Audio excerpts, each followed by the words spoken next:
Hello dear student, आप सभी का बहुत बहुत स्वागत है हमारे यूट्यूब चैनल में। तो डियर स्टूडेंट, आज के इस वीडियो में हम बात करने वाले हैं कक्षा 7 का जो है विज्ञान है, अध्याय 1 है जल और जंगल।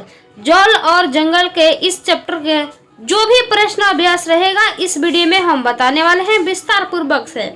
तो इस चैनल को जो है आपने सब्सक्राइब नहीं किया है तो इस चैनल को सब्सक्राइब जरूर कर लीजिएगा। चलिए हम सीधा चलते हैं इनके प्रश्न अभ्यास की तरफ। देखिए यहाँ पे लिखा है निम्नलिखित कथन सत्य अथवा असत्य। ठीक है, इसमें जांच करना है कौन सत्य है और कौन असत्य है, वही लिखना है। कौन में कर रहा है वर्षा जल का चरम स्रोत है, ये जो है सही है, यानी कि इसमें लिखेगा सत्य है। नदियों का जल खेतों में सिंचाई का एकमात्र साधन है, नहीं, यहाँ पे जो है असत्य लिख दीजिएगा। जल की कमी की समस्या का सामना केवल ग्रामीण क्षेत्र के निवास करते हैं, असत्य, यह गलत है, यानी कि शहरों में यह समस्या बनी हुई है। चलिए आगे देखते हैं अगला जो क्या कर रहा है। चलिए यहाँ पे कर रहा है दूसरा, रिक्त स्थानों की पूर्ति कीजिए। ठीक है, कौन में कर रहा है भौम जल प्राप्त करने के लिए डैश डैश तथा डैश डैश का उपयोग होता है। तो एक में लिखिएगा ट्यूबवेल, दूसरा में हैंडपंप। ख में कर रहा है जल की 3 अवस्था है, कौन कौन सी अवस्था है, ठोस, द्रव और गैस। ठीक है, ग में है भूमि की जल धारण करने वाले परत डैश डैश कहलाती है, तो क्या कहलाती है, भौजल स्तर। ठीक है, वन शुद्ध करते हैं डैश डैश और डैश डैश को, तो क्या करते हैं, यहाँ पर औषधि पौधे और यहाँ पर इमारती।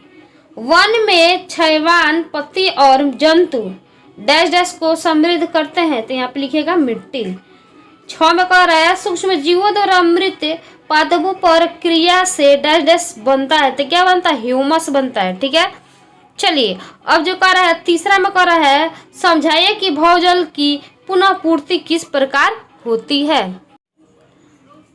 चलिए यहाँ पे लिखिएगा वर्षा जल नदियों, तालाब, झील का जल मिट्टी से रिस कर भूमि के नीचे रिक्त स्थानों तक दरारों को भरता है। भूमि के अंदर जल के रिसाव को अंतःस्यंदन करते हैं, अतः इस प्रक्रिया द्वारा उपयोग की जा चुके भौजल की पुनः पूर्ति हो जाती है। ठीक है, यह जो है आप लोग लिख लीजिएगा।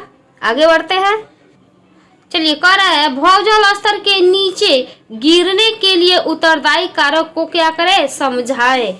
तो चलिए यहाँ पे जो लिखिएगा इसका उत्तर देखिएगा। भौजल पुनः पूर्ति की सबसे प्रमुख प्रक्रिया वर्षा के जल का रिसना है। कम वर्षा या वर्षा जल के रिसाव के लिए उपलब्ध भूमि की कमी से भौजल स्तर में गिरावट आती है।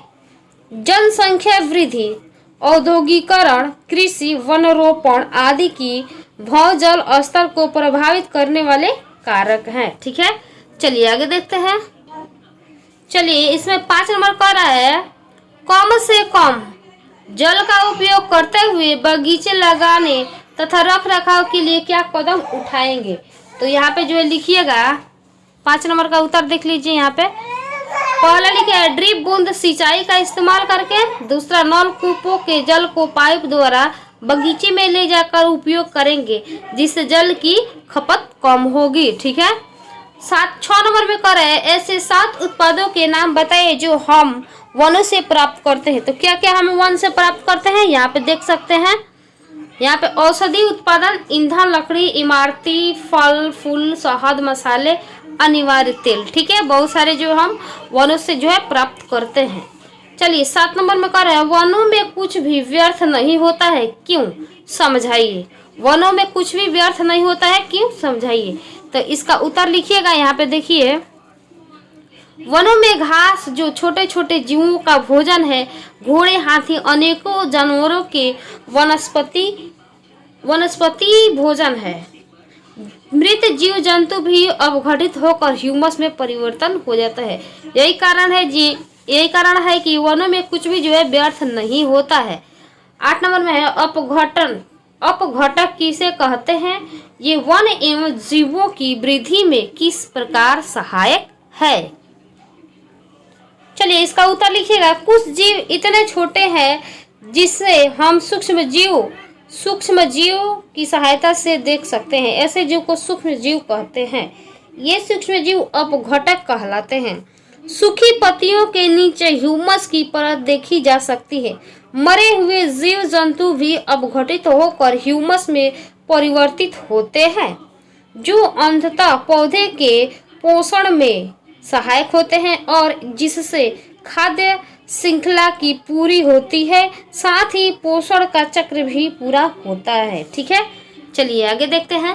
9 नंबर में जो है प्रश्न क्या कर रहा है, देखिए 9 नंबर में कह रहा है ऑक्सीजन तथा कार्बन डाइऑक्साइड का संतुलन बनाए रखने में वन के योगदान को समझाइए। ठीक है, तो इसका उत्तर लिखिएगा आप यहाँ से। देखिए, वनों में प्रकाश संश्लेषण की क्रिया के कारण ऑक्सीजन तथा कार्बन डाइऑक्साइड का संतुलन वायुमंडल में बना रहता है। ठीक है, तो इस चित्र के माध्यम से देख सकते हैं। ठीक है, तो ये चैप्टर जो कंप्लीट हो गया। ठीक है, 9 जो है प्रश्न था, क्वेश्चन था, हमने बता दिया।